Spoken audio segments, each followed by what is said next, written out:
Carlos Nelson with Cascade Media Group, and tonight we're on our Arts and Entertainment channel, and we're covering some artists out of Dallas, Texas. They some of the understudies are one of the great Black artists that we have produced in America, Mr. Frank Frazier, and right now we have. I like how she calls herself, or when I asked her about introductions, she said she was a emerging artist. Who do we have here? Hi, my name is KayLynn Grayson. I'm from Houston, Texas originally. I moved to the Dallas area about 6 months ago, and I mentor under the artist Frank Frazier. All right, run it down from kindergarten on to where you at when you first start playing. You stopped playing with the jacks and the balls and started left the tiddlywinks alone and said, "Oh, I want to be an artist." Talk about it. I would say I was drawing before in kindergarten, and then when I was 6 in the first grade, I had this project, and I asked my mom because she's not an artist, but she has the skills.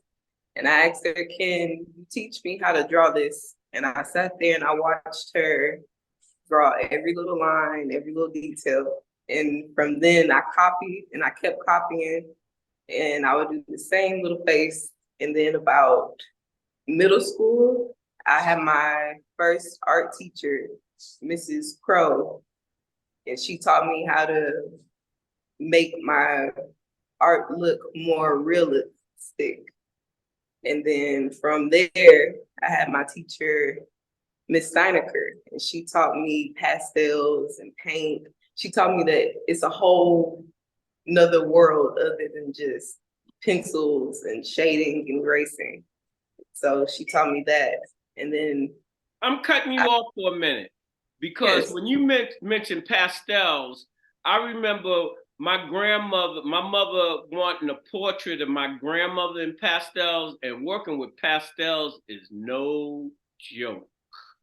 And for you to be as young as you are and you were talking pastels, I had to interrupt you. So go ahead. And then from Ms. Steinecker, I was in high school, and my high school was known for arts. They did like competitions, they won and would be first place and stuff.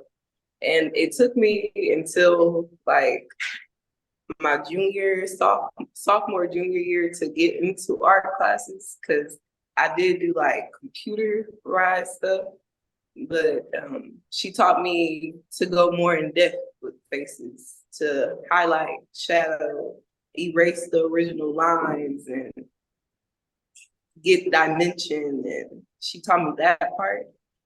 But my senior year in high school, I realized that for all my life, really, I always wanted to do something bigger. So like I took animation, but I take animation right now as well, but I wanted to create my art and make it something that spoke to people. So now I take animation, and I'm trying to work on possibly building my own Disney and being the first Black woman to do such.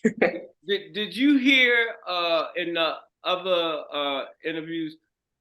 My stepfather was one of the first Black animators here in this country, and he really was one of the original creators of Sesame Street. A sorry thing is that all the material that he created belonged to Sesame Street because he worked for Sesame Street. When Sesame Street first started, public broadcasting was just coming on the air. I did animation. I was a junior in high school, and I did the letter N, Nancy the Nanny Goat. I did the letter S, Sylvester the Seal. I did the letter W, Wanda the Witch. And it was on these clear forms. I forgot what they even call them, and it was an outline in black ink of the character, and then I had a color chart. I think they gave me like 5 cent or 2 cent. You know, to make them move, make the animation move back in the day. Now you on computers, but everything celluloids. To make it move, I had to color 100 celluloids and then give it to the next process. And there were no black animators back then. And to put T.E.E. Collins in your search bar, and you will see he was one of the first to be creative in a genre now that Japanese and all of them really have taken over that space in the art world. So let's talk a little more about your skill set. And some of your projects. Some of my projects right now, I'm working on a series called Generational Wealth. I did the women and I plan on doing the men. And what's that about? The generational wealth is, it's a young girl and she has a light glowing on her from an upward direction. And she is called Hope. Usually when kids are around that age, they're very hopeful and I want to be this and I want to be that, and big dreamers, visionaries. And then I have another lady and she looks to be the ages of teenage or 20, 30. And I have the light coming directly at her. And that one is called Focus, because around that age, we are focused and we're driven. We're trying to find what we're here for and what we want to do. And so that one is called Focus. And then I have an older lady and she has light coming from both directions. And that one's called Consistency, because by that age, you have not life figured out, but you have a hold on it.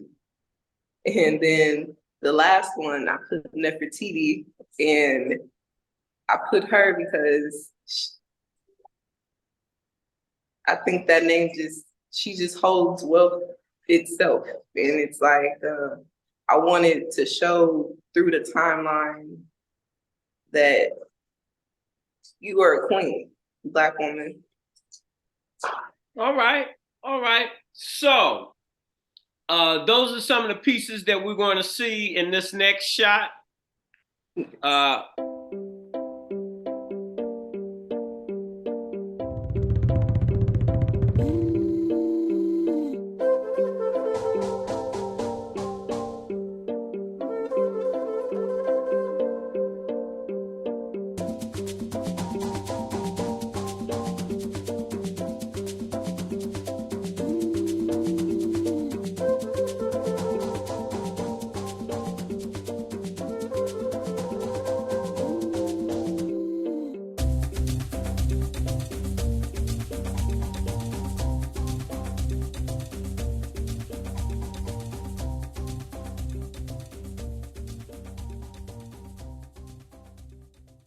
Now tell our audience how they can contact you and how they can purchase your art. The best way to contact me right now would be through Instagram. And then from there, I would give them the information. Yes, my Instagram is the KayLynn. You want to spell? Hey, you might want to spell it out, because you know how Mr. Nelson is. He can't even remember his damn name. It's gonna be VTHE KayLynn, KAYLYNN, Vogue, VOGE, like the magazine. All right, that's what we're talking about. Your art has been well received at this exhibition. Yes. All right. So as we always say in closing, when you invest in your community, you're really just investing in yourself. Good night. Nice. This is brought to you by the Black Economic Union, located at 1601 East 18th Street, Kansas City, Missouri.